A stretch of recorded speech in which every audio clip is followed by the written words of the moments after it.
Magician যে ব্যক্তি black magic করে মানুষের ক্ষতি করে, ইসলামী শরিয়ার দৃষ্টিকোণ থেকে সবচাইতে জঘন্য শাস্তির মুখোমুখি সে ব্যক্তি হবে, মৃত্যুদণ্ডের শাস্তি ইসলামী আদালত তাকে দিবে।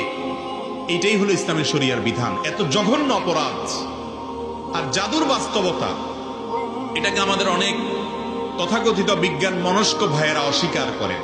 তারা বলে অলৌকিক বলতে কোনো কিছু নাই, তারা অলৌকিকতাকে অস্বীকার করে।